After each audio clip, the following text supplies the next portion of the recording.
সকল প্রশংসা মহান আল্লাহ তাআলার জন্য, যিনি এই বিশ্বজাহানের মালিক। আদম আলাইহিওয়াসাল্লাম থেকে শুরু করে কিয়ামত পর্যন্ত মানবজাতির ইতিহাসে সবচাইতে বড় ফিতনা হচ্ছে অভিশপ্ত দাজ্জাল। এই দুনিয়াতে এমন কোনো নবী আসেন নাই যিনি দাজ্জাল সম্পর্কে তার উম্মতকে সতর্ক করেন নাই। দাজ্জালের ফিতনা এতটাই ভয়াবহ হবে যে এই ফিতনার কবল থেকে এই দুনিয়ার কোনো মানুষ রক্ষা পাবে না। যখন নবী করিম সাল্লাল্লাহু আলাইহি ওয়াসাল্লাম দাজ্জালের ব্যাপারে আলোচনা করতেন, তখন সাহাবীরা ভয়ে কান্নাকাটি করতেন। এখন প্রশ্ন হচ্ছে, সাহাবীরা দাজ্জালের ভয়ে কেন কান্নাকাটি করতেন? সাহাবীরা তো ভয় পাওয়ার মতো মানুষ ছিলেন না, কারণ সাহাবীরা জানতেন দাজ্জালের ফিতনা কতটা ভয়াবহ হবে। যে ব্যক্তি দাজ্জালি ফিতনায় পড়ে যাবে সে অবশ্যই ঈমান হারিয়ে কাফের হয়ে যাবে। আজকের ভিডিওতে আমরা দাজ্জালের জীবন কাহিনী নিয়ে আলোচনা করব, তবে দাজ্জাল সম্পর্কে আজকের আলোচনা একটু ভিন্ন রকম হবে। দাজ্জালের এই কাহিনী প্রচলিত কাহিনীর বাইরে অন্যান্য ধর্মীয় কিতাব, তাফসির গ্রন্থ, প্রাচীন তাওরাত, প্রাচীন ইঞ্জিল, প্রাচীন তালমুদ এবং ইতিহাসভিত্তিক কিতাব থেকে নেওয়া হয়েছে। এই কিতাবগুলি রচিত হয়েছিল নবী করিম সাল্লাল্লাহু আলাইহি ওয়াসাল্লামের জন্মের বহু বছর আগে। এই কারণে দাজ্জালের বিষয়ে আজকের আলোচনা কিছুটা ভিন্ন হবে। মূল কাহিনী শুরু করার আগে ভিডিওটি লাইক করে চ্যানেলটি সাবস্ক্রাইব করুন। এই ভিডিও সম্পর্কে আপনার যে কোন মতামত কমেন্ট করে জানাতে ভুলবেন না। চলুন শুরু করা যাক। দাজ্জাল কোনো জিন নয়, ফেরেশতা নয়, কিংবা অন্য কোনো রহস্যময় সৃষ্টিও নয়। দাজ্জাল হচ্ছে একজন মানুষ। মহান আল্লাহ তাআলার ইচ্ছায় দাজ্জালের মৃত্যুকে স্থগিত করে রাখা হয়েছে। এই কারণে দাজ্জালকে বলা হয় মিনাল মুনজারিন, অর্থাৎ যাদের মৃত্যুকে কিয়ামত পর্যন্ত স্থগিত রাখা হয়েছে। দাজ্জাল একজন মানুষ হলেও দাজ্জালের হৃদয় ইবলিসের মতো। দাজ্জালের হৃদয় অহংকার, প্রতারণা এবং আল্লাহদ্রোহিতায় পরিপূর্ণ। প্রাচীন তালমুদ, তানাক এবং প্রাচীন ইতিহাসভিত্তিক কিতাবে বলা হয়েছে দাজ্জালের পিতামাতা প্রাচীন মিশরীয় অঞ্চলের একটি ছোট্ট গ্রামে বসবাস করত। দাজ্জালের পিতা এবং মাতা ছিল আপন ভাইবোন। এখানে সবচাইতে ভয়ঙ্কর বিষয় হচ্ছে এই দুই আপন ভাইবোনের মধ্যে একটি প্রেমের সম্পর্ক গড়ে উঠেছিল। এক পর্যায়ে এই দুই ভাইবোন শারীরিক সম্পর্কে জড়িয়ে পড়েছিল। যখন গ্রামবাসীরা এই ঘৃণ্য কর্মকাণ্ড সম্পর্কে অবগত হয়েছিল, তখন সর্বসম্মতক্রমে এই দুইজনকে সেই গ্রাম থেকে বের করে দেওয়া হয়েছিল। গ্রাম থেকে বের করে দেওয়ার পর এই দুইজন তৎকালীন মিশরের সীমান্তবর্তী একটি গ্রামে আশ্রয় নিয়েছিল। উক্ত গ্রামের মানুষেরা এই দুইজনের ব্যাপারে তেমন কিছুই জানত না। এই কারণে গ্রামবাসীরা তাদেরকে আশ্রয় দিয়েছিল। এই গ্রামে দাজ্জালের পিতা পশুর খোঁয়ার পরিষ্কার করা এবং কাঠ কাটার কাজ করত। এইভাবে সময় অতিবাহিত হচ্ছিল। একটা সময় পর দাজ্জালের পিতা এবং মাতার মনে একটি সন্তানের জন্য তীব্র আকাঙ্ক্ষার সৃষ্টি হলো। কিন্তু অনেক চেষ্টার পরেও দাজ্জালের মা গর্ভবতী হচ্ছিল না। তৎকালীন সময়ে প্রাচীন মিশরীয়রা বিভিন্ন দেবদেবীর পূজা করত। দাজ্জালের পিতামাতা যে গ্রামে আশ্রয় নিয়েছিল সেই গ্রামের মানুষেরা আমুন দেবতার পূজা করত। আমুন দেবতা ছিল বাতাস এবং অদৃশ্য শক্তির দেবতা। এই অবস্থায় দাজ্জালের মা একটি পুত্র সন্তানের জন্য আমুন দেবতাকে পূজা করতে লাগল। বেশ কয়েকদিন পর দাজ্জালের মা আমুন দেবতাকে স্বপ্নে দেখল। আমুন দেবতা দাজ্জালের মাকে বলল, এই গ্রামের শেষ প্রান্তে একটি প্রাচীর মন্দির রয়েছে, সেই মন্দিরে গিয়ে প্রার্থনা করতে হবে, তবেই তোমার মনের ইচ্ছা পূরণ হবে। মূলত ইবলিস শয়তান আমুন দেবতার রূপ ধারণ করে দাজ্জালের মায়ের স্বপ্নে এসেছিল। পরের দিন দাজ্জালের মা এবং বাবা দুইজনেই সেই মন্দির খুঁজতে শুরু করল। অনেক খোঁজাখুঁজির পর গ্রামের একদম শেষ প্রান্তে একটি ছোট্ট প্রাচীন এবং পরিত্যক্ত মন্দিরের সন্ধান পাওয়া গেল। দাজ্জালের মা যেমনটা স্বপ্নে দেখেছিল মন্দিরটা ঠিক তেমনিই ছিল। এই মন্দিরের ভেতরে একটি বাছুরের মূর্তি ছিল। দাজ্জালের মা বাবা সারাদিন অক্লান্ত পরিশ্রম করে এই মন্দিরকে পরিষ্কার পরিচ্ছন্ন করে ফেলল।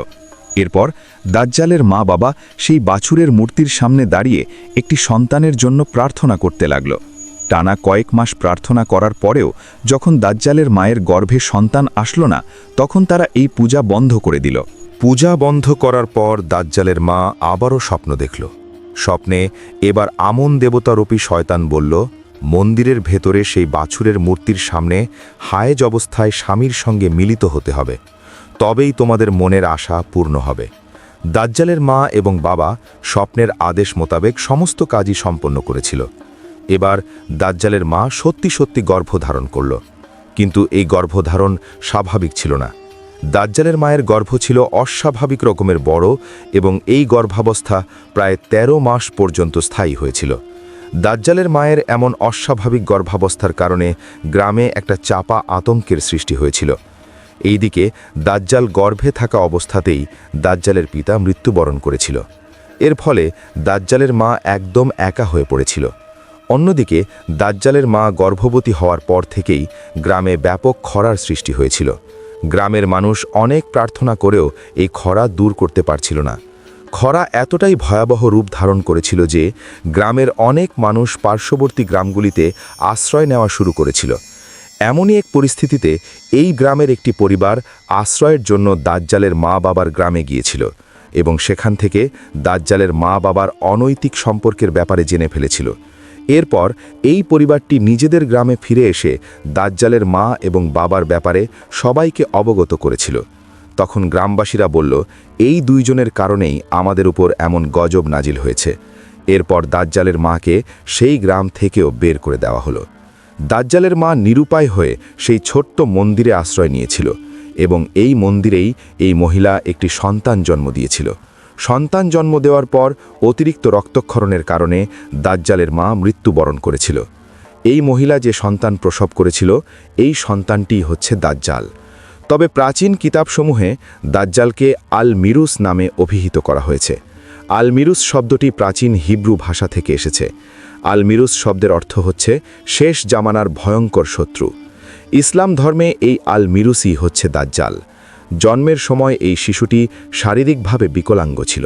সবচাইতে আশ্চর্যের বিষয় হচ্ছে এই শিশুটির দেহের কিছুটা অংশের চামড়া ছিল সাপের আঁশের মতো। এই শিশুর মাথা ছিল অস্বাভাবিক রকমের বড়। এই শিশুর বাম চোখ ছিল অন্ধ এবং ডান চোখটি ছিল আঙুরের মতো ফোলা এবং শিশুর কপালে কাফের লেখাটি দৃশ্যমান ছিল।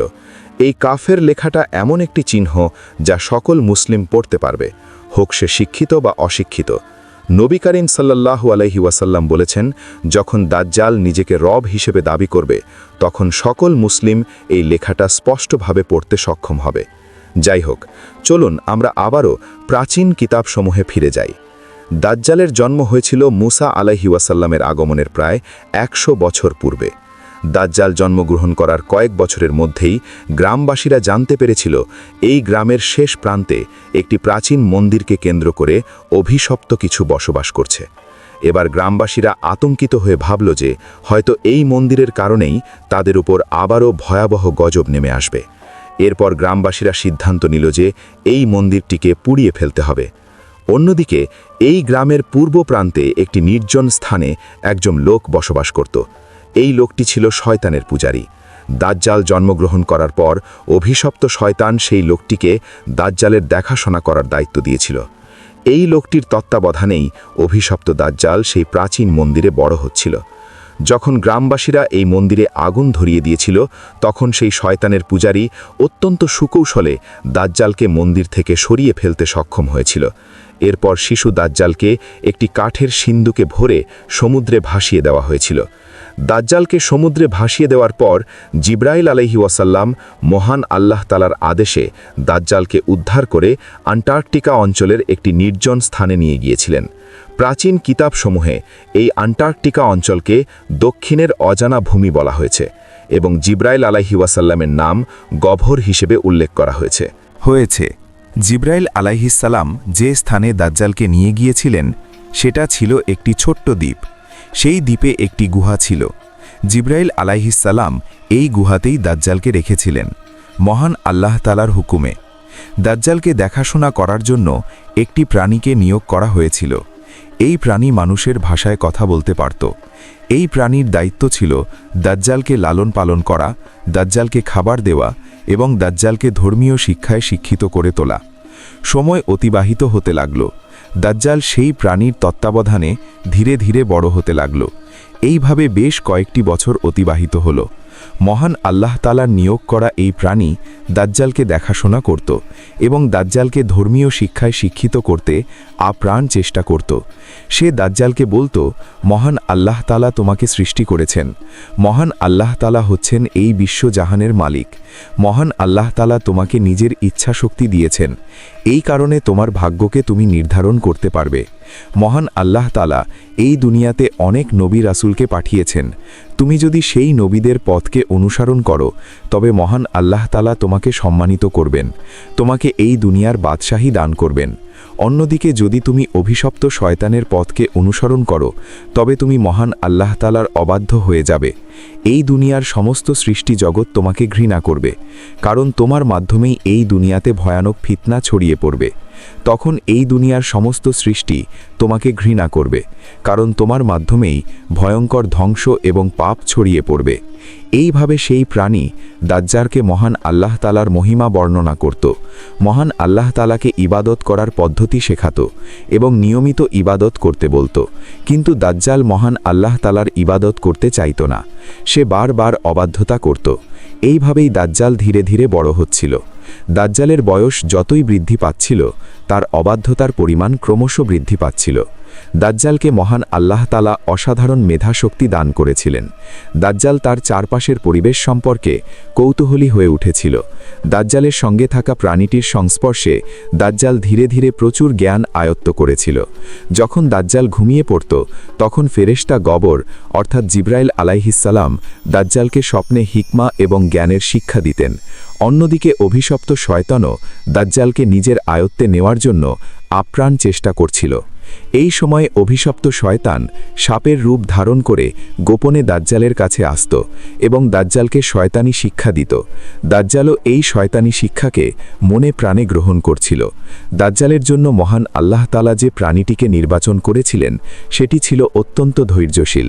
সে দিনের পর দিন দাজ্জালকে মহান আল্লাহ তাআলার পথে আহ্বান করত, মহান আল্লাহ তাআলার ইবাদত করতে বলত। কিন্তু এই নিয়মিত আহ্বানে দাজ্জাল বিরক্ত এবং ক্ষুব্ধ হয়ে উঠেছিল। একদিন দাজ্জাল সেই প্রাণীটিকে উদ্দেশ্য করে বলল, এই রব কে? আমি তো এই রবকে কখনো দেখিনি। আমি গবর অর্থাৎ জিবরাইল আলাইহিসসালামকেও কখনো দেখিনি। আমার ধারণা তুমি একজন মিথ্যুক। আমি তোমার থেকেও শ্রেষ্ঠ এবং তোমার রবের থেকেও শ্রেষ্ঠ। দাজ্জালের এই কথায় প্রাণীটি প্রচণ্ড আতঙ্কে কেঁপে উঠেছিল। সে হতবিহ্বল হয়ে পড়েছিল। প্রাণীটি তখন ভয়ার্ত কণ্ঠে বলল, মহান আল্লাহ তাআলা আমাকে সৃষ্টি করেছেন। আমি মহান আল্লাহ তাআলার দাসত্ব করি। আমি অভিশপ্ত শয়তান থেকে মহান আল্লাহ তাআলার কাছে আশ্রয় প্রার্থনা করছি। তুমি এখনই মহান আল্লাহ তাআলার কাছে ক্ষমা চাও। মহান আল্লাহ তাআলা অসীম করুণাময়। তুমি ক্ষমা চাইলে তোমার এই ধৃষ্টতাও মহান আল্লাহ তাআলা ক্ষমা করে দেবেন। যদি তুমি ক্ষমা না চাও তবে এই দ্বীপ ছেড়ে বাহিরের পৃথিবীতে চলে যাও। চলে যাও। বাহিরের পৃথিবীতে গেলেই তুমি মহান আল্লাহ তাআলার অপার মহিমা দেখতে পাবে। মহান আল্লাহ তাআলার অপার মহিমা দেখার পর তুমি আবারও এই দ্বীপে ফেরত আসবে। এখানে ফিরে আসার পরেও যদি তুমি নাফরমানি করো তবে আর কখনোই এই দ্বীপে প্রবেশ করতে পারবে না এবং তুমি কিয়ামত পর্যন্ত এই দুনিয়ার সবচাইতে বড় ফিতনা সৃষ্টিকারী হয়ে যাবে। এই সতর্ক বার্তার পরেই দাজ্জাল দ্বীপ থেকে চলে যাওয়ার সিদ্ধান্ত নিয়ে ফেলল। এরপর দাজ্জাল একটি নৌকা তৈরি করে অজানার উদ্দেশ্যে রওনা হলো। দাজ্জাল এই নৌকায় কয়েকদিন যাত্রা করে গভীর সমুদ্রে ভাসতে লাগল। এমন সময় একটি বাণিজ্যিক জাহাজের নাবিকেরা দাজ্জালকে একটি ছোট্ট নৌকায় গভীর সমুদ্রে একা একা ভাসতে দেখে সেই জাহাজে আশ্রয় দিয়েছিল। এই বাণিজ্যিক জাহাজটি ছিল ইয়েমেনের। ফলে ইয়েমেনের মাটিতেই দাজ্জাল সর্বপ্রথম অবতরণ করেছিল। দাজ্জাল যে দ্বীপে বসবাস করত সেই দ্বীপ থেকে ইয়েমেনের দূরত্ব ছিল প্রায় 4000 মাইল। যখন দাজ্জাল ইয়েমেনে অবতরণ করেছিল তখন দাজ্জালের বয়স হয়েছিল 20 বছর। ইয়েমেনে দাজ্জাল বেশ কয়েক বছর বসবাস করেছিল। ইয়েমেনে দাজ্জাল প্রতিদিন নতুন নতুন জিনিস শিখত। দাজ্জালের কথা এবং কণ্ঠে এমনই মাধুর্যতা ছিল যে তার কথায় মানুষ মুগ্ধ হতো এবং দাজ্জালকে মানুষ বিশ্বাস করত। দাজ্জাল ধীরে ধীরে এটা বুঝতে পেরেছিল যে সে অন্য সকল মানুষের তুলনায় অনেক বেশি বুদ্ধিমান। অন্যদিকে সাধারণ মানুষ দাজ্জালের অসাধারণ বুদ্ধিমত্তা, ক্ষমতা এবং চিন্তার গতি দেখে অবাক হতো। কিছুদিন পর দাজ্জাল ইয়েমেন ছেড়ে ফিলিস্তিনের উদ্দেশ্যে যাত্রা করার সিদ্ধান্ত নিয়ে ফেলল। তবে ফিলিস্তিন যাওয়ার পূর্বে সে শৈশবের দ্বীপে ফিরে যাওয়ার সিদ্ধান্ত নিয়েছিল। এরপর দাজ্জাল একটি বিশাল জাহাজ নিয়ে সেই দ্বীপের উদ্দেশ্যে রওনা হলো। বেশ কিছুদিন সমুদ্র যাত্রার পর দাজ্জাল সেই দ্বীপে উপস্থিত হলো। এরপর দাজ্জাল সেই প্রাণীকে উদ্দেশ্য করে বলল, আমি যা ধারণা করেছিলাম সেটাই সত্য হয়েছে। তুমি একজন বোকা এবং মিথ্যুক। আমি বাহিরের পৃথিবীতে তোমার রবের কোনো মহিমা দেখতে পাইনি, বরং সেখানে আমার শ্রেষ্ঠত্বকে খুঁজে পেয়েছি। আমি বাহিরের দুনিয়ার সকল মানুষের চেয়ে বুদ্ধিমান। আমি মুহূর্তের মধ্যেই ওদেরকে বিভ্রান্ত করতে পারি এবং মানুষকে আমার দাস বানাতে পারি। আমি রবের থেকেও শ্রেষ্ঠ। দাজ্জালের এই কথায় প্রাণীটি কিছুক্ষণ চুপ করে রইল, তারপর বলল, আমি অভিশপ্ত শয়তানের ওয়াসওয়াসা থেকে মহান আল্লাহ তাআলার দরবারে আশ্রয় প্রার্থনা করছি। প্রাণীটির এই কথায় দাজ্জাল অট্টহাসিতে ফেটে পড়েছিল। এরপর দাজ্জাল সেই দ্বীপ থেকে ফিলিস্তিনের উদ্দেশ্যে যাত্রা শুরু করেছিল। যখন দাজ্জাল ফিলিস্তিনের মাটিতে এসে উপস্থিত হল, তখন দাজ্জালের বয়স হয়েছিল 100 বছর। এই সময়ে দাজ্জাল অবাক হয়ে লক্ষ্য করেছিল যে তার বয়সকে যেন থামিয়ে দেওয়া হয়েছে। দাজ্জালের বয়স 100 হওয়ার পরেও দাজ্জালের শরীরে বার্ধক্য আসে নাই। দাজ্জালকে দেখতে 25 থেকে 28 বছরের যুবকের মতোই মনে হতো। এমনকি দাজ্জালের চোখের দৃষ্টি এবং শারীরিক শক্তিও ছিল অনেক বেশি প্রখর। যখন দাজ্জাল ফিলিস্তিনের ভূমিতে উপস্থিত হয়েছিল, তখন বনি ইসরায়েল সম্প্রদায়ের নবী ছিলেন মুসা আলাইহি ওয়াসাল্লাম। মুসা আলাইহি ওয়াসাল্লাম ততদিনে বনি ইসরায়েল সম্প্রদায়কে নিয়ে মিশর থেকে ফিলিস্তিনে এসেছেন। মুসা আলাইহি ওয়াসাল্লামের সম্প্রদায়ে সামরি নামক একজন ব্যক্তি ছিল। ঘটনাচক্রে এই সামরির সঙ্গে দাজ্জালের বন্ধুত্বপূর্ণ সম্পর্ক সৃষ্টি হয়েছিল। এই সামরির মাধ্যমেই দাজ্জাল নবী মুসা আলাইহি ওয়াসাল্লামের সঙ্গে সাক্ষাৎ করেছিল। দাজ্জালকে মুসা আলাইহি ওয়াসাল্লাম নিজের আস্তাবল পরিষ্কার করার কাজে নিয়োগ করেছিলেন। দাজ্জালের ব্যাপারে জিব্রাইল আলাইহি ওয়াসাল্লাম মুসা আলাইহি ওয়াসাল্লামকে আগেই সতর্ক করেছিলেন। তবে সামরির বন্ধুটি যে দাজ্জাল, এই ব্যাপারে মুসা আলাইহি ওয়াসাল্লামের কোনো ধারণাই ছিল না। এখানে একটা কথা উল্লেখ করা প্রয়োজন। অনেকের মনেই প্রশ্ন আসতে পারে, দাজ্জালের কপালে জন্ম থেকেই কাফের শব্দটি লেখা রয়েছে, তবে মুসা আলাইহি ওয়াসাল্লাম কেন সেই লেখাটি পড়তে পারেন নাই?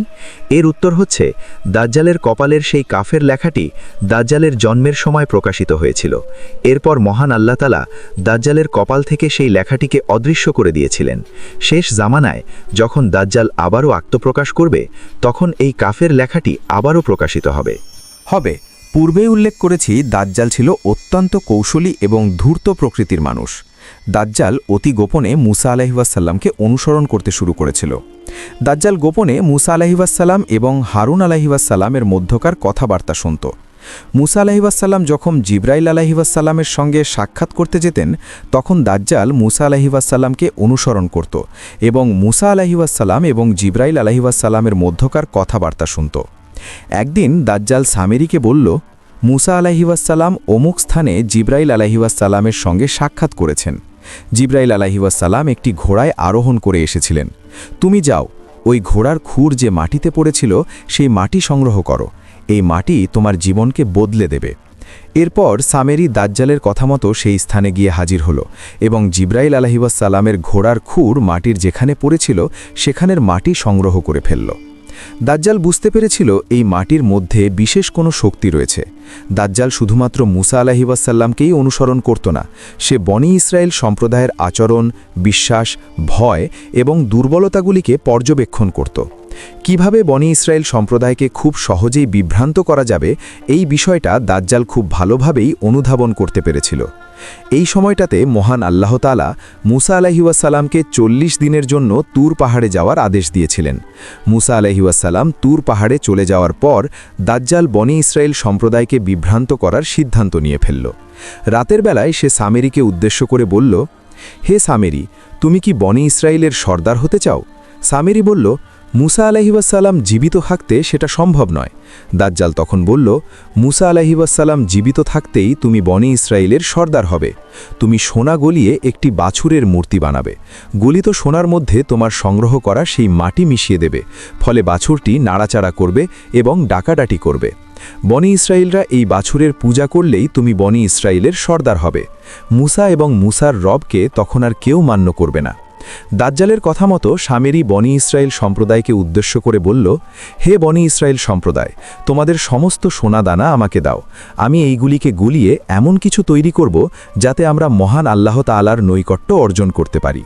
বনি ইসরায়েল সম্প্রদায় সামেরির এই কথা বিশ্বাস করে তাদের সমস্ত সোনাদানা সামেরিকে দিয়েছিল। এরপর সামেরি সেই সোনা গলিয়ে একটি বাছুরের মূর্তি বানিয়ে ফেলল। সামেরি গলিত সোনার মধ্যে জিব্রাইল আলাইহিওয়াসাল্লামের ঘোড়ার খুরের মাটি মিশিয়ে দিয়েছিল।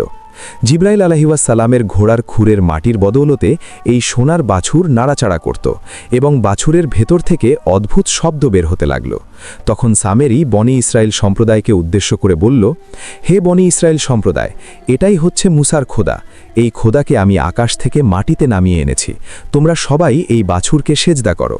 বনি ইসরায়েল সম্প্রদায় বাছুরকে অলৌকিকভাবে শব্দ করতে দেখে বিভ্রান্ত হয়ে পড়েছিল। এই কারণে বনি ইসরায়েল সম্প্রদায় সত্য মিথ্যা যাচাই না করেই এই বাছুরের মূর্তিকে সেজদা করে ফেলল।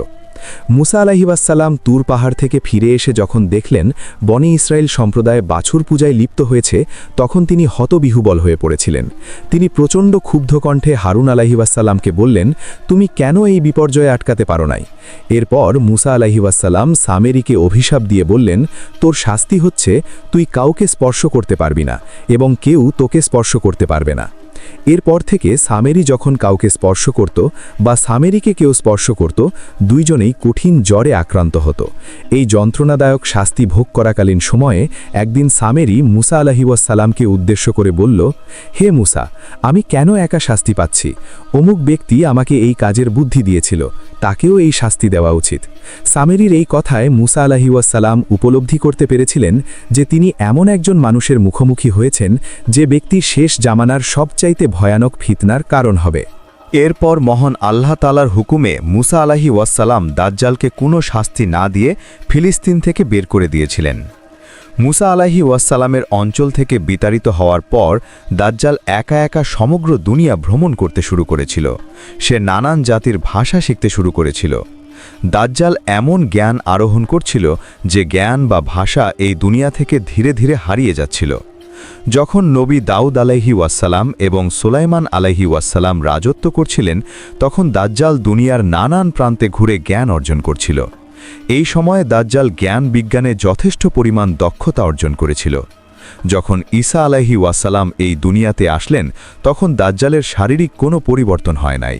দাজ্জাল তখনও ৩০ বছরের যুবকের মতোই ছিল। হাজার হাজার বছর পার হয়ে গেলেও দাজ্জালের বয়স যেন থমকে ছিল। সমগ্র দুনিয়া ভ্রমণ শেষ করে দাজ্জাল আবারও ফিলিস্তিনের উদ্দেশ্যে রওনা হয়েছিল। এমন সময় দাজ্জাল জানতে পারল দাউদ আলাইহিসসালামের বংশ থেকে এমন একজন নবী এই দুনিয়াতে এসেছেন যিনি বনি ইসরায়েল সম্প্রদায়কে পাপ, অবক্ষয় এবং ধ্বংস থেকে রক্ষা করবেন। ঈসা আলাইহিসসালামের আগমনের এই সংবাদ পাওয়ার পর দাজ্জাল মনে মনে সিদ্ধান্ত নিয়ে ফেলল, ঈসা আলাইহিসসালাম কি আসলেই সত্য নবী কিনা সেটা পরীক্ষা করতে হবে। তবে দাজ্জাল সরাসরি ঈসা আলাইহিসসালামের সামনে উপস্থিত হওয়ার সাহস করতে পারে নাই। দাজ্জাল তখন একজন মানুষকে ঈসা আলাইহিসসালামের কাছে পাঠিয়ে দিল। সেই লোক ঈসা আলাইহিসসালামকে বলল, আপনি যদি সত্যিই নবী হন তবে বলুন বাইরে কে আপনার জন্য অপেক্ষা করছে। এই প্রশ্ন শোনার পর ঈসা আলাইহিসসালাম কিছুক্ষণ চুপ করেছিলেন। তারপর তিনি সেই লোকটিকে বললেন, যে তোমাকে পাঠিয়েছে তাকে বলবে মহান আল্লাহ তাআলার রহমত অপরিসীম। যদি কেউ তওবা করে তবে মহান আল্লাহ তাআলা সেই তওবাকে কবুল করে নেন।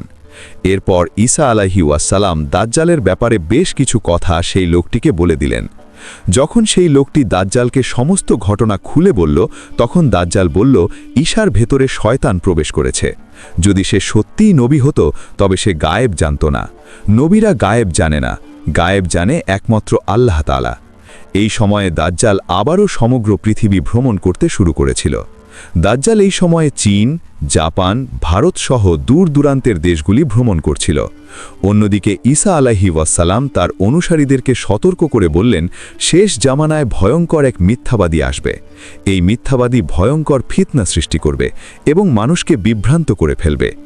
এই কারণে খ্রিস্টান ধর্মে দাজ্জালকে বলা হয় অ্যান্টিক্রাইস্ট। এই সময়টাতে দাজ্জাল সমগ্র দুনিয়া বেশ কয়েকবার ভ্রমণ করে ফেলেছে। এই হাজার হাজার বছরে দাজ্জাল নানান অঞ্চলের মানুষ, জীবজন্তু এবং পরিবেশের অভিজ্ঞতা অর্জন করেছে। এই পর্যায়ে এসে সে দাজ্জালের মনে বিশ্ব জয় করার ইচ্ছা জাগ্রত হল। দাজ্জাল তখন তার শৈশবের সেই দ্বীপে ফিরে যাওয়ার সিদ্ধান্ত নিয়েছিল। সেই দ্বীপে বসেই সে সমগ্র দুনিয়া কিভাবে জয় করা যায় সে পরিকল্পনা করবে। টানা কয়েক মাস ভ্রমণ করার পর দাজ্জাল তার শৈশবের দ্বীপে এসে উপস্থিত হল। দাজ্জাল দ্বীপে এসে পৌঁছা মাত্রই একটি অদ্ভুত প্রাণী দাজ্জালের সামনে এসে উপস্থিত হল। এই প্রাণীটি ছিল বিশাল দেহী। এই প্রাণীর শরীরে এত পরিমাণ চুল ছিল যে দাজ্জাল এই প্রাণীর অগ্র পশ্চাৎ বুঝতে পারছিল না। এই প্রাণীর সঙ্গে আরও বেশ কয়েকজন দানব আকৃতির মানুষ ছিল। এই মানুষগুলির একটি শক্তিশালী শিকল বহন করছিল, কিন্তু এই শিকল সাধারণ লোহার শিকল ছিল না। এই শিকল পৃথিবীর কোনো ধাতু দিয়ে তৈরি ছিল না।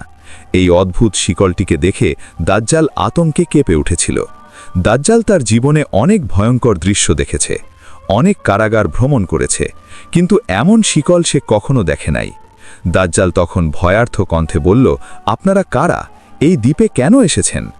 দাজ্জালের এই প্রশ্নের উত্তরে সেই লোমযুক্ত প্রাণীটি বলল, হে অভিশপ্ত দাজ্জাল, মহান আল্লাহ তাআলা তোমাকে 2 বার তওবা করার সুযোগ দিয়েছিলেন, কিন্তু তুমি সেই সুযোগ নষ্ট করেছ। প্রথম সুযোগ ছিল মুসা আলাইহি ওয়াসসালামের সময়ে, এবং দ্বিতীয়বার সুযোগ ছিল ঈসা আলাইহি ওয়াসসালামের সামনে তওবা করার, কিন্তু তুমি এই 2টি সুযোগই নষ্ট করেছ। সুতরাং মহান আল্লাহ তাআলার আদেশে এখন তোমাকে বন্দী করা হবে এবং নির্ধারিত সময়ের পর তুমি আবারও মুক্তি পাবে। এমন সময় এক তীব্র আলোর ঝলকানিতে সমগ্র দ্বীপ আলোকিত হয়ে উঠল। এই তীব্র আলোর ঝলকানি সহ্য করতে না পেরে দাজ্জাল অজ্ঞান হয়ে মাটিতে লুটিয়ে পড়েছিল। জ্ঞান ফিরে আসার পর দাজ্জাল নিজেকে একটি নতুন দ্বীপের গুহায় আবিষ্কার করল।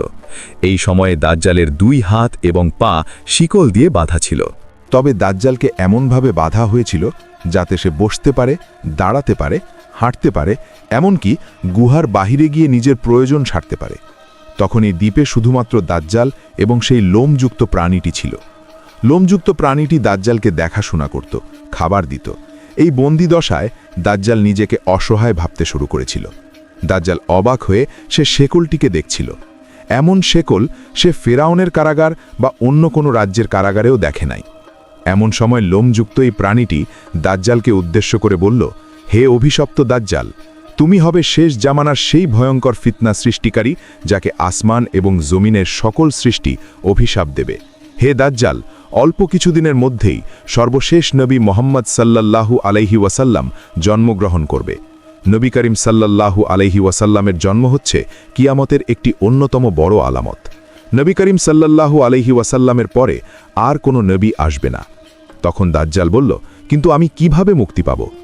লোমযুক্ত সেই প্রাণীটি তখন উত্তর দিল, নবী করিম সাল্লাল্লাহু আলাইহি ওয়াসাল্লাম মৃত্যুবরণ করার পর যখন কিয়ামত নিকটবর্তী হবে, তখন তোমাকে এই দ্বীপ থেকে মুক্ত করা হবে।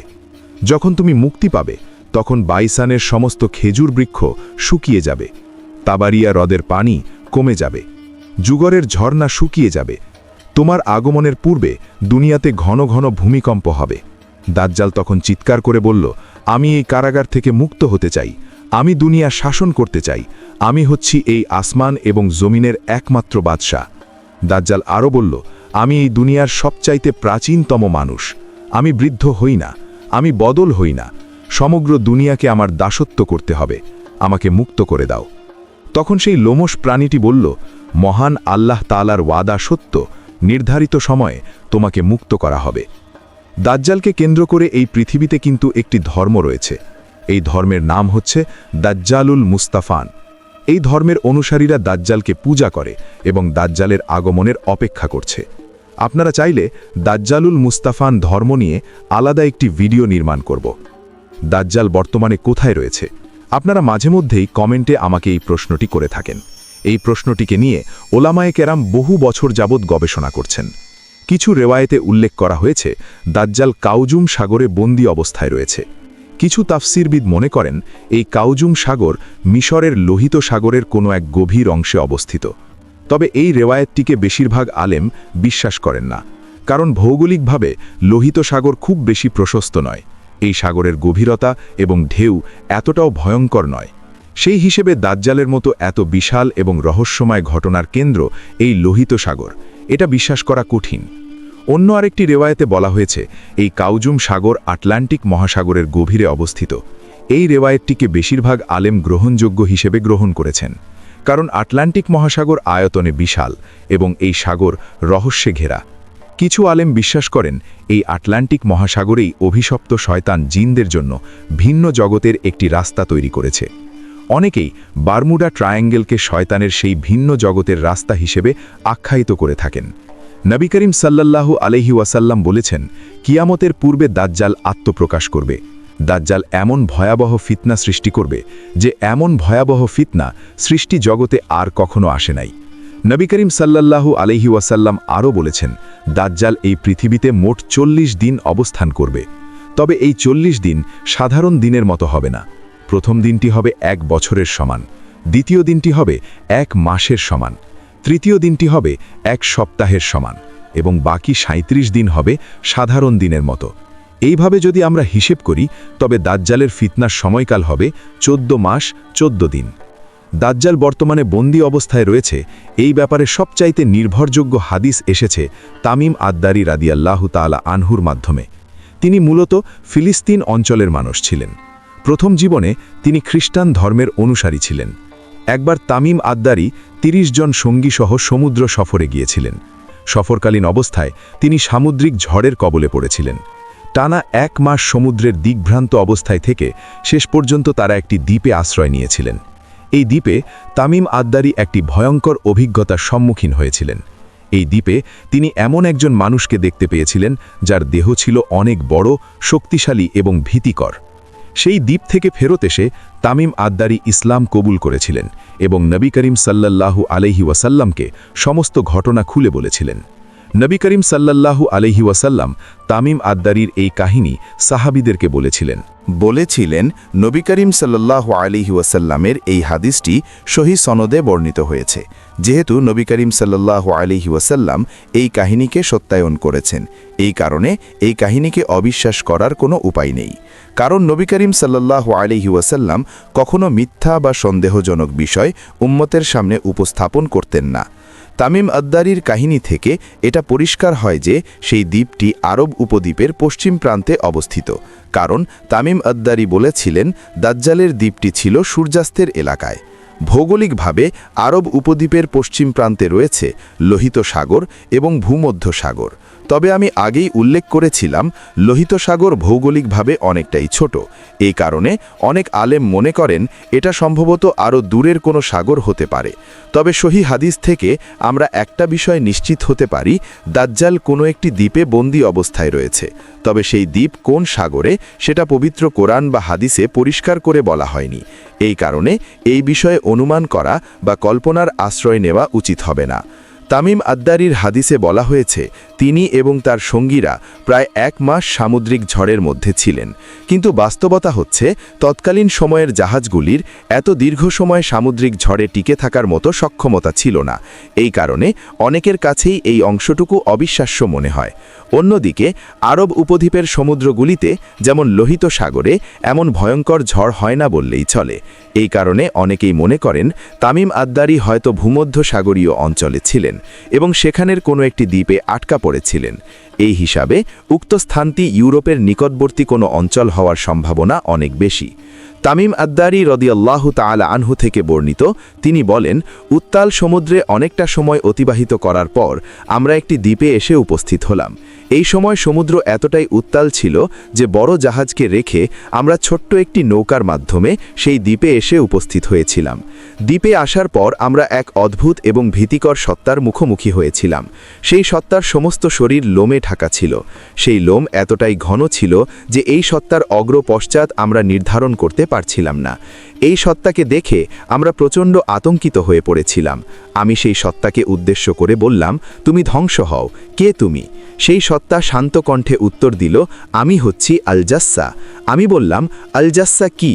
সেই সত্তা এই প্রশ্নের উত্তর না দিয়ে বলল, ওই গুহার ভেতরে একজন ব্যক্তি তোমাদের জন্য অপেক্ষা করছেন, তোমরা ওই গুহায় চলে যাও। তামিম আদ্দারি রাদিয়াল্লাহু তাআলা আনহু বলেন, এই ভয়ঙ্কর সত্তার কথায় আমরা প্রচণ্ড ভয় পেয়েছিলাম। সে স্পষ্ট ভাষায় কথা বলছিল। আমরা কখনো কোনো প্রাণীকে মানুষের মতো কথা বলতে দেখি নাই। আমরা তখন এটা চিন্তা করে ভয় পাচ্ছিলাম যে এই সত্তা কি সেই অভিশপ্ত শয়তান নাকি এর থেকেও খারাপ কিছু। এখানে একটি গুরুত্বপূর্ণ বিষয় হচ্ছে, দাজ্জালের সঙ্গে সরাসরি সাক্ষাৎ হওয়ার পূর্বে তামিম আদ্দারি এমন এক সত্তার মুখোমুখি হয়েছিলেন যার প্রকৃত পরিচয় এখনও উদ্ধার করা সম্ভব সম্ভব হয়নি। তাফসির বিদগান নিশ্চিত করে ব্যাখ্যা করতে পারেন নাই এটা কি ছিল, তবে কয়েকজন আলেম বলেছেন এই সত্তা হয়তো কোনো জিন হতে পারে, কারণ কোনো সাধারণ প্রাণীর পক্ষে মানুষের মতো কথা বলা সম্ভব নয়। সেই সত্তা নিজেকে আল জাসসা নামে পরিচয় দিয়েছিল। আরবি ভাষায় আল জাসসা শব্দের অর্থ হচ্ছে গুপ্তচর বা সংবাদ সংগ্রহকারী, অর্থাৎ এই সত্তা মানুষের সংবাদ সংগ্রহ করত এবং পর্যবেক্ষণ করত। এই অদ্ভুত সত্তা তামিম আদ্দারিকে একটি গুহায় যেতে বলেছিল। ভৌগোলিকভাবে ইতালি, রোম বা তার আশেপাশের অঞ্চলগুলির সমুদ্রের দ্বীপে এই ধরনের গুহা দেখতে পাওয়া যায়। এই কারণে বেশিরভাগ আলেম ধারণা করেন দাজ্জালের দ্বীপ ইউরোপীয় অঞ্চলে অবস্থিত। প্রখ্যাত ইসলামিক গবেষক শয়েখ ইমরান হোসেনের মতে দাজ্জালের এই দ্বীপটি ইংল্যান্ডের আশেপাশেই রয়েছে। এরপর তামিম আদ্দারি সেই গুহায় প্রবেশ করেছিলেন। সেই গুহার ভেতরে তারা এমন এক দৃশ্য দেখেছিলেন যা পূর্বে আর কখনো দেখেন নাই। এই গুহায় একজন শক্তপোক্ত এবং দীর্ঘদেহী মানুষ ছিল। এই মানুষটির 2 হাঁটু থেকে গোড়ালি পর্যন্ত সেকল দিয়ে আটকে রাখা হয়েছে এবং 2 হাতকে গলার সঙ্গে সেকল দিয়ে আটকে রাখা হয়েছে। দৃশ্যটি ছিল ভয়ঙ্কর, অস্বাভাবিক এবং শিউরে ওঠার মতো। আমরা তখন সাহস সঞ্চয় করে সেই ব্যক্তিকে বললাম, অকল্যাণ হোক তোমার, তুমি কে এলে? সেই লোকটি বলল, আগে তোমরা বলো তোমরা কে। তামিম আদারি বললেন, আমরা আরব অঞ্চলের মানুষ। আমরা সামুদ্রিক সফরে বের হয়েছিলাম। এরপর ঝড়ের কবলে পড়ে আমরা এই দ্বীপে উপস্থিত হয়েছি। এই দ্বীপে আসার পর আমরা এক অদ্ভুত সত্তার মুখোমুখি হয়েছিলাম। সেই সত্তা আমাদেরকে এই গুহায় আসতে বলল। এরপর সেই শেকলবন্ধী লোকটি বলল, বাইসানের খেজুর বৃক্ষগুলি কি এখনও খেজুর দিচ্ছে? আমি বললাম, বাইসানে প্রচুর পরিমাণে খেজুর উৎপন্ন হয়। তখন বন্ধী লোকটি বলল, খুব তাড়াতাড়ি বাইসানে আর কোনো খেজুর উৎপন্ন হবে না। এরপর বন্দী লোকটি বলল, তাবারিয়া হ্রদের কি অবস্থা? আমি বললাম, তাবারিয়া হ্রদের প্রচুর পরিমাণে পানি রয়েছে। সে বলল, তাবারিয়া হ্রদ খুব তাড়াতাড়ি শুকিয়ে যাবে। এরপর বন্দী লোকটি আবারও বলল, যোগের ঝর্ণা কি এখনও পানি দিচ্ছে? আমি বললাম, এই ঝর্ণার পানি দিয়েই মানুষ ফসল উৎপন্ন করে। তখন সেই বন্দী লোকটি বলল, এই ঝর্ণা শুকিয়ে যাবে। এরপর বন্দী লোকটি আবারও বলল, উম্মি সম্প্রদায়ের নবী এখন কোথায় রয়েছেন? আমি বললাম, তিনি বর্তমানে মদিনায় অবস্থান করছেন। লোকটি আবারও বলল, আরবরা কি এই নবীর সঙ্গে যুদ্ধ করেছে? আমি বললাম, আরব অঞ্চলের মানুষেরা নবী করিম সাল্লাল্লাহু আলাইহি ওয়াসাল্লামের আনুগত্য করছে। এরপর সেই লোকটি বলল, তাকে অনুসরণ করাই তোমাদের জন্য মঙ্গলজনক হবে। এরপর সেই বন্ধী লোকটি বলল, তোমরা জেনে রাখো, আমিই হচ্ছি মাসিহা দাজ্জাল। খুব তাড়াতাড়ি আমি আত্মপ্রকাশ করব। আমি সমগ্র দুনিয়াতে রাজত্ব করব। এই দুনিয়ার এমন কোনো শহর, এমন কোনো গ্রাম, এমন কোনো অঞ্চল থাকবে না যেখানে আমি প্রবেশ করতে পারবো না। তবে আমি শুধুমাত্র মক্কা এবং মদিনায় প্রবেশ করতে পারবো না। নবী করিম সাল্লাল্লাহু আলাইহি ওয়াসাল্লাম এবং কেয়ামতের মধ্যবর্তী সময়টা হবে খুবই অল্প। 2টি আঙুল যেমন পাশাপাশি অবস্থান করে, ঠিক তেমনি নবী করিম সাল্লাল্লাহু আলাইহি ওয়াসাল্লামের আগমন এবং কেয়ামত একদম নিকটে অবস্থান করছে। কেয়ামতের আগেই দাজ্জাল আত্মপ্রকাশ করবে। তবে আশ্চর্যের বিষয় হচ্ছে, দাজ্জাল নিজেই নবী করিম সাল্লাল্লাহু আলাইহি ওয়াসাল্লামকে সত্য নবী হিসাবে সত্যায়ন করেছেন। নবী করিম সাল্লাল্লাহু আলাইহি ওয়াসাল্লাম বলেছেন, যখনই দাজ্জাল মক্কা এবং মদিনাতে প্রবেশ করতে চাইবে, তখনই ফেরেশতারা দাজ্জালকে ধাওয়া করবে। ফাতিমা বিনতে খাইয়াস রাদিয়াল্লাহু তাআলা আনহা থেকে বর্ণিত, তিনি বলেছেন, নবী করিম সাল্লাল্লাহু আলাইহি ওয়াসাল্লাম মিম্বরে দাঁড়িয়ে বলেছিলেন, এটাই তাইবা, এটাই তাইবা, এটাই তাইবা, অর্থাৎ এটাই মদিনা। এরপর নবী করিম সাল্লাল্লাহু আলাইহি ওয়াসাল্লাম বললেন, দাজ্জাল আসবে সাগরের দিক থেকে, তবে সেটা সাম দেশ বা ইয়েমেন থেকে নয়, দাজ্জাল আসবে পূর্ব দিক থেকে। নবী করিম সাল্লাল্লাহু আলাইহি ওয়াসাল্লামের এই কথার অর্থ হচ্ছে, দাজ্জাল খুব তাড়াতাড়ি আত্মপ্রকাশ করবে। তবে দাজ্জাল কবে আত্মপ্রকাশ করবে, এটা একমাত্র মহান আল্লাহ তাআলাই ভালো জানেন। বর্তমান সময়ে ইউটিউবে আমরা একটা বিষয় দেখি, অনেক আলেম দাবি করেন অমুক সালে দাজ্জাল আসবে, অমুক সালে ইমাম মাহদি আসবেন। আপনাদের অনুরোধ করছি, এই সমস্ত ভ্রান্ত আকিদার আলেম থেকে দূরে থাকবেন। তাফসির কিতাবসমূহে বলা হয়েছে, দাজ্জাল আত্মপ্রকাশ করার পর দাজ্জালের সঙ্গে খিজির আলাইহি ওয়াসাল্লামের সাক্ষাৎ হবে। এই সাক্ষাৎ মুসলিম উম্মার জন্য একটি গুরুত্বপূর্ণ অধ্যায়ের সৃষ্টি করবে। কেয়ামতের পূর্বে দাজ্জাল এবং খিজির আলাইহি ওয়াসাল্লাম মুখোমুখি হবেন। কিছু রেবায়াতে বলা হয়েছে, দাজ্জাল আত্মপ্রকাশ করার পর খিজির আলাইহি ওয়াসাল্লামকে হত্যা করবে। তবে দাজ্জাল যে ব্যক্তিকে হত্যা করবে, সেই ব্যক্তি খিজির আলাইহি ওয়াসাল্লাম কি না, এই ব্যাপারে আলেমগণের মধ্যে মতবিরোধ রয়েছে। দাজ্জাল আত্মপ্রকাশ করার পূর্বে দুনিয়াতে একটি ভয়ানক খরা আসবে। এই খরা সাধারণ খরার মতো হবে না। এই খরা হবে পৃথিবীর ইতিহাসে সবচাইতে ভয়ঙ্করতম খরা। এই খরার কারণে ফসল নষ্ট হবে, গৃহপালিত পশু মারা যাবে, মানুষ ক্ষুধার যন্ত্রণায় এবং পানির অভাবে কাতর হয়ে পড়বে। দাজ্জাল আত্মপ্রকাশ করার পূর্বের 3টি বছর হবে মানবজাতির জন্য সবচাইতে ভয়াবহতম বছর। প্রথম বছরে মহান আল্লাহ তাআলার আদেশে আকাশ 1/3 বৃষ্টি আটকে রাখবে এবং জমিন 1/3 ফসল বন্ধ করে দেবে। দ্বিতীয় বছর পরিস্থিতি আরও ভয়ঙ্কর হবে। এই সময় 2/3 ফসল এবং বৃষ্টি বন্ধ হয়ে যাবে। তৃতীয় বছরে বৃষ্টি এবং ফসল সম্পূর্ণ বন্ধ হয়ে যাবে। কোনো বৃক্ষ ফল দেবে না, কোনো জমি শস্য দেবে না, গৃহপালিত পশু খাদ্যের অভাবে মারা যাবে। মানুষ প্রচণ্ড ক্ষুধা পিপাসার কারণে দিশেহারা হয়ে যাবে। ঠিক এই সময়টাতেই দাজ্জাল ইরাকের ইস্পাহান নামক অঞ্চল থেকে আত্মপ্রকাশ করবে। দাজ্জাল প্রথমে নিজেকে একজন সৎ এবং ধার্মিক মানুষ হিসেবে নিজেকে উপস্থাপন করবে। দাজ্জালের ধার্মিকতার কারণে অনেক মানুষ, এমনকি মুসলিমরা পর্যন্ত দাজ্জালকে অনুসরণ করবে। এরপর দাজ্জাল নিজেকে নবী হিসেবে দাবি করবে। দাজ্জাল নিজেকে নবী হিসেবে দাবি করার পর অনেক মুসলিম দাজ্জালকে চিনে ফেলবে এবং দাজ্জালকে অনুসরণ করার কারণে তওবা করবে। এই সময়টাতে অন্তত 7টি গোষ্ঠী দাজ্জালকে অনুসরণ করবে। এই দলগুলি হচ্ছে ইহুদিরা, বিদাতপন্থীরা, খাওয়ারিজ গোষ্ঠী অর্থাৎ যারা সহজেই অন্যকে কাফের ফতোয়া দেয়, যারা কামনা বাসনার দাসত্ব করে বা প্রকাশ্যে পাপে লিপ্ত হয়ে পড়ে, এবং যে সমস্ত মানুষের ঈমান অত্যন্ত দুর্বল। ইমাম মুয়াত্তা মালিক তার তাফসির কিতাবে বলেছেন, মারকুনা নামক স্থান থেকে দাজ্জাল আত্মপ্রকাশ করবে। এই সময়টাতে দাজ্জালকে সবচাইতে বেশি অনুসরণ করবে মহিলারা। তখন এমন অবস্থার সৃষ্টি হবে যে অনেক মানুষ নিজের মা, বোন, স্ত্রী, কন্যাকে দড়ি দিয়ে বেঁধে ফেলবে, যাতে তারা দাজ্জালকে অনুসরণ করতে না পারে। দাজ্জাল তখন সমস্ত দুনিয়া জুড়ে ভয়ঙ্কর ফিতনা সৃষ্টি করবে। তবে মক্কা এবং মদিনা, এই 2টি শহরে দাজ্জাল প্রবেশ করতে পারবে না।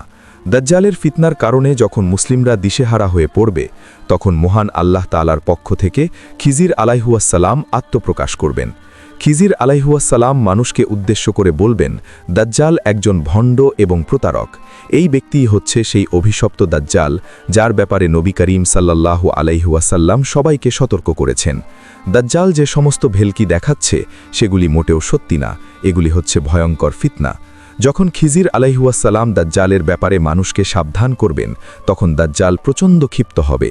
দাজ্জাল নিজের বাহিনী নিয়ে খিজির আলাইহিসসালামের উপর চড়াও হবে এবং খিজির আলাইহিসসালামকে হত্যা করে ফেলবে। এরপর দাজ্জাল মানুষকে একটি ভয়াবহ অলৌকিক ক্ষমতা দেখাবে। দাজ্জাল এই ক্ষমতা দেখিয়ে প্রমাণ করতে চাইবে যে খিজির আলাইহিসসালামের সমস্ত সাক্ষ্য মিথ্যা। দাজ্জাল খিজির আলাইহিসসালামের দ্বিখণ্ডিত দেহকে জোড়া লাগিয়ে ফেলবে এবং খিজির আলাইহিসসালামকে জীবিত করে দেখাবে। দাজ্জালের এই অলৌকিক ক্ষমতা দেখে মানুষ হতবিহ্বল হয়ে পড়বে। খিজির আলাইহিসসালামকে জীবিত করার এই অলৌকিক দৃশ্য দেখে মানুষ দলে দলে দাজ্জালকে অনুসরণ করতে শুরু করবে। এইসব লোকেরা বিশ্বাস করবে দাজ্জালই হচ্ছে প্রকৃত খোদা। পুনরুজ্জীবিত হওয়ার পর খিজির আলাইহিসসালাম বলবেন, আমি সাক্ষ্য দিচ্ছি তুমিই হচ্ছ সেই অভিশপ্ত দাজ্জাল। এরপর তিনি মানবজাতিকে উদ্দেশ্য করে বলবেন, হে মানবজাতি, এই অভিশপ্ত দাজ্জাল আমার পরে আর কাউকে হত্যা করে জীবিত করতে পারবে না।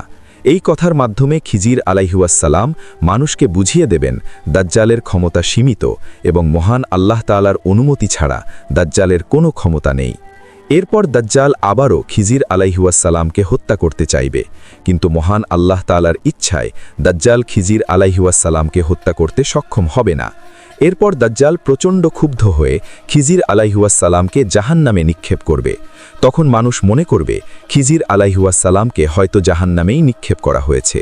কিন্তু নবী করিম সাল্লাল্লাহু আলাইহি ওয়াসাল্লাম বলেছেন, দাজ্জালের জান্নাত হচ্ছে জাহান্নাম এবং দাজ্জালের জাহান্নাম হচ্ছে জান্নাত।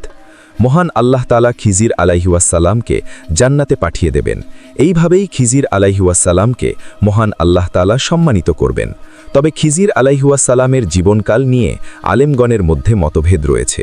কিছু রেওয়ায়েতে বলা হয়েছে খিজির আলাইহিসসালাম ইতিমধ্যেই মৃত্যুবরণ করেছেন। আবার অন্য একদল আলেমের মতে খিজির আলাইহিসসালাম কিয়ামত পর্যন্ত জীবিত থাকবেন। তবে অধিকাংশ মুহাদ্দিসের মতে খিজির আলাইহিসসালাম জীবিত অবস্থায় রয়েছেন এবং দাজ্জালের সময় পর্যন্ত জীবিত থাকবেন। দাজ্জাল যে ব্যক্তিকে হত্যা করে আবারও জীবিত করবে সেই ব্যক্তি খিজির আলাইহি ওয়াসাল্লাম কিনা এই ব্যাপারেও আলেমগণের মধ্যে মতপার্থক্য রয়েছে। একদল আলেম বিশ্বাস করেন দাজ্জাল খিজির আলাইহি ওয়াসাল্লামকেই হত্যা করে আবারও জীবিত করবে। আবার অন্য একদল গবেষক মনে করেন সেই ব্যক্তি খিজির আলাইহি ওয়াসাল্লাম নন। যাই হোক, এই ব্যাপারে মহান আল্লাহ তাআলাই অবগত রয়েছেন। দাজ্জালের ফিতনার কারণে যখন মানুষ দিশেহারা হয়ে পড়বে তখন নবী করিম সাল্লাল্লাহু আলাইহি ওয়াসাল্লামের উম্মতের মধ্যে থেকে একজন ব্যক্তি আত্মপ্রকাশ করবেন। এই ব্যক্তির নাম হবে মুহাম্মদ, তার পিতার নাম হবে আব্দুল্লাহ। অর্থাৎ নবী করিম সাল্লাল্লাহু আলাইহি ওয়াসাল্লামের মতোই এই ব্যক্তির নাম হবে মুহাম্মদ ইবনে আব্দুল্লাহ। এই ব্যক্তির মাধ্যমেই পৃথিবীতে আবার ন্যায় বিচার এবং সমৃদ্ধি ফেরত আসবে। এই সময়টাতে আকাশ বৃষ্টিকে আর আটকে রাখবে না, জমিনও ফসলকে লুকিয়ে রাখবে না। নবী করিম সাল্লাল্লাহু আলাইহি ওয়াসাল্লাম বলেছেন তিনি 7 অথবা 8 অথবা 9 বছর এই দুনিয়াতে অবস্থান করবেন। আরেকটি হাদিসে নবী করিম সাল্লাল্লাহু আলাইহি ওয়াসাল্লাম বলেছেন আখিরি জামানায় মহান আল্লাহ তাআলা একজন খলিফাকে পাঠাবেন। এই খলিফা মানুষকে এতই ধন সম্পদ দান করবেন যে তিনি এই সম্পদ গুণে দেওয়ার প্রয়োজন মনে করবেন না। আলেমগণের মতামত হচ্ছে এই খলিফাই হচ্ছেন ইমাম মাহদী আলাইহি ওয়াসাল্লাম। এখানে আপনাদের একটা বিষয় জানিয়ে রাখি, ইমাম মাহদী কিন্তু কোনো ব্যক্তির নাম নয়। ইমাম মাহদী হচ্ছে একটা উপাধি, যেমন খলিফা, আমিরুল মুমিনিন ইত্যাদি। ইমাম শব্দের অর্থ হচ্ছে নেতা এবং মাহদী শব্দের অর্থ হচ্ছে যাকে মহান আল্লাহ তাআলা হেদায়েত দিয়েছেন। সুতরাং ইমাম মাহদী শব্দের অর্থ হচ্ছে মহান আল্লাহ তাআলার পক্ষ থেকে হেদায়েত প্রাপ্ত নেতা।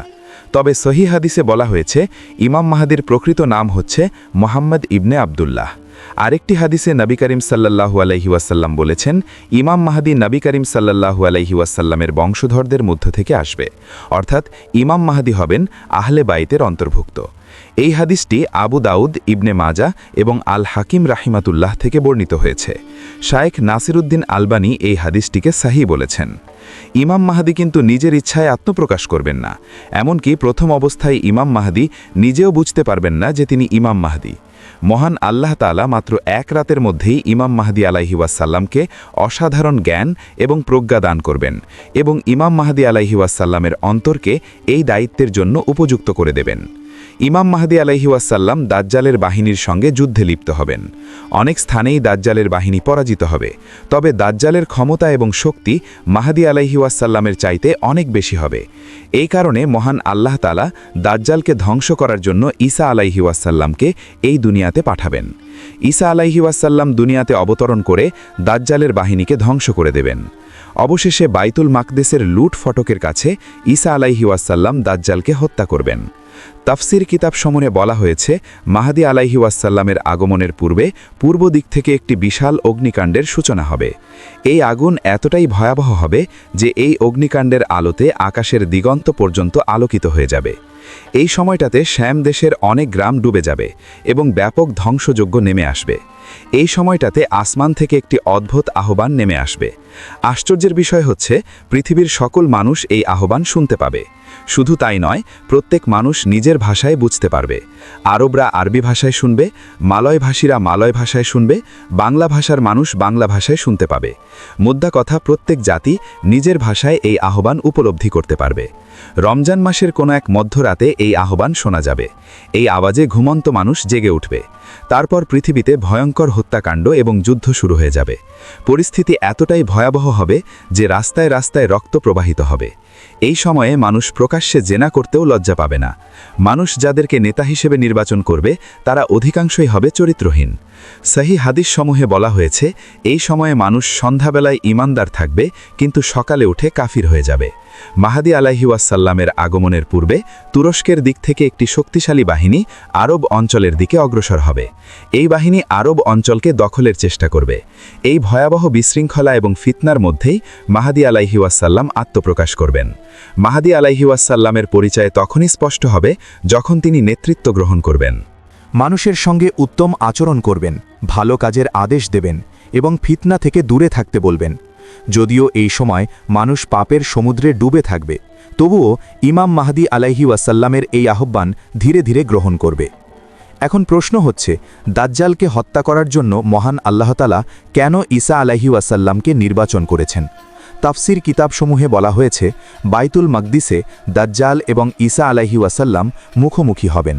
এই সময়ে মুসলিমরা 4 দিক থেকে দাজ্জালকে ঘেরাও করে ফেলবে। এই সময় দাজ্জাল পালিয়ে যাওয়ার চেষ্টা করবে। তখন ঈসা আলাইহি ওয়াসাল্লাম দাজ্জালকে ধাওয়া করে হত্যা করবেন। নবী করিম সাল্লাল্লাহু আলাইহি ওয়াসাল্লাম বলেছেন, ঈসা ইবনে মারিয়াম আলাইহি ওয়াসাল্লাম কে মহান আল্লাহ তাআলা একজন ন্যায়পরায়ণ শাসক হিসেবে এই দুনিয়াতে পাঠাবেন। তিনি ক্রুশ ভেঙে ফেলবেন, শূকর হত্যা করবেন, জিজিয়া কর বন্ধ করে দেবেন, কারণ এই সময়টাতে সকলেই হবে মুসলিম। বর্তমান সময়ে অনেকেই বিশ্বাস করেন ঈসা আলাইহি ওয়াসাল্লাম মৃত্যুবরণ করেছেন, কিন্তু প্রকৃত সত্য হচ্ছে ঈসা আলাইহি ওয়াসাল্লাম জীবিত রয়েছেন। মহান আল্লাহ তাআলা ঈসা আলাইহি ওয়াসাল্লামকে আবারও দুনিয়াতে পাঠাবেন।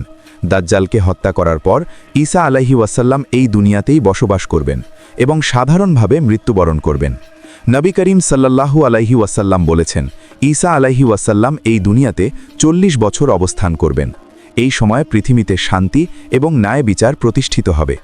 নওয়াজ ইবনে সামওয়ান রাদিয়াল্লাহু তাআলা আনহু থেকে বর্ণিত একটি হাদিসে নবী করিম সাল্লাল্লাহু আলাইহি ওয়াসাল্লাম বলেছেন, দাজ্জালকে হত্যা করার জন্য ঈসা আলাইহি ওয়াসাল্লাম দামেস্কের পূর্ব দিকে অবস্থিত একটি সাদা মিনারযুক্ত মসজিদে অবতরণ করবেন। এই সময় 2 জন ফেরেশতা ঈসা আলাইহি ওয়াসাল্লামের সঙ্গী হবে।